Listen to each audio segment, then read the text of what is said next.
34வது சங்கீதம்.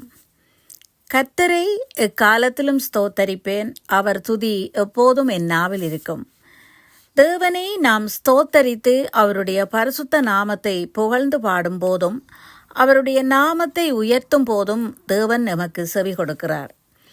அவருடைய அளவில்லாத கிருபை எங்களை மூடிக்கொள்ளுகிறது. எங்களின் எல்லா விதமான பயத்திற்கும் நாங்கள் நீங்களாக்கப்படுகிறோம். நாம் அவரை நோக்கி எமது கரங்களை உயர்த்தி உள்ளத்தின் ஆழத்தில் இருந்து அவரை ஆராதிக்கும் போது எமது முகங்களை பிரகாசமடையச் செய்யும் தேவனாக சத்ருவின் எண்ணங்கள் திட்டங்கள் யாவையும் விலக்கி இடுக்கண்களுக்கெல்லாம் எம்மை நீக்கலாக்கி காத்து கொள்ளுகிறார். அவரை நாம் துதிக்கும் போதும் கூட எம்மை அவருடைய பாதத்தில் தாழ்த்தி எம்மால் ஒன்றுமே செய்ய முடியாது என்ற நம் இயலாமையை ஒத்துக்கொண்டு எம்மை அவருடைய பாதத்தில் தாழ்த்த வேண்டும். நாம் துதித்து ஜெபிக்கும் சத்தத்திற்கு செவிமடுத்த தேவன் தனது குரலை நமக்கு தெரியப்படுத்துவார். அவரை நாம் நோக்கி பார்த்து ஒரு நன்மையும் எனக்கு குறைவுபடாது என்று நாம் ஜெபிக்கும் போது அவர் தமது வாக்குறுதியை எம் வாழ்க்கையில் நிறைவேற்ற வல்லவராக இருக்கிறார். சில நேரங்கள் நாம் சோர்ந்து போய் ஜெபிக்க முடியாமல் கூட இருக்கும்போது கூட எமது காரியங்கள் சரிவராத நேரங்களில் நாங்கள் நம்பிக்கையை இழந்து போகிறோம். ஆனாலும் அந்த நேரத்தில் தான் நாங்கள் உண்மையாகவே வல்லமையாக ஜெபிக்க வேண்டியவர்களாக இருக்கிறோம். எமக்கு அருகே நின்று எம்மை அறிந்து எம்மை விடுவிக்கும் தேவன் நம் தேவன். எரேமியா 33:3 என்னை நோக்கி கூப்பிடு, அப்பொழுது நான் உனக்கு அறியாததும் எட்டாததுமான பெரிய காரியங்களை உனக்கு அறிவிப்பேன் என்று வாக்குத்தத்தம் தந்த தேவன் எவ்வளவு அதிகமாக நாங்கள் அவரை அன்பு கூர்ந்து அவருக்கு பயந்து நடக்கின்றோமோ அவ்வளவுக்கு அதிகமாக நன்மைகளாலும் கிருபைகளாலும் எம்மை நடத்தும் தேவனாகிறார்.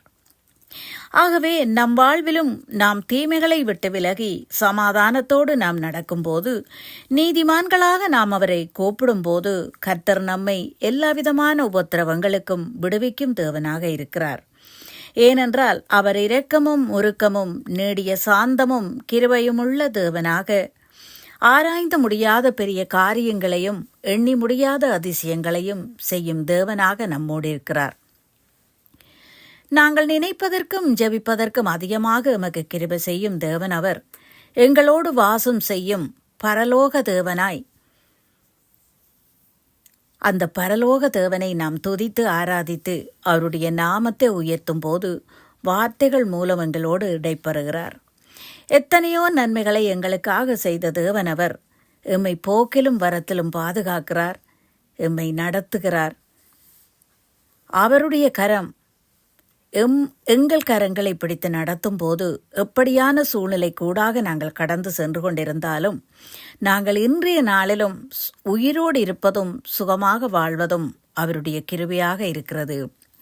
எத்தனையோ பேருக்கு கிடைக்காத இந்த நாட்களை எங்களுக்காக அவர் தந்து எம்மை ஆசீர்வதித்த நம் தேவனுடைய பாதத்தில் எம்மையும் எம் குடும்பங்களையும் ஒப்பு கொடுத்து நாங்கள் அவரை ஆராதிக்கும் போது எங்கள் ஒவ்வொருவரையும் குடும்பமாக அவர் ஆசீர்வதிக்க வல்லவராயிருக்கிறார். ஆமேன்.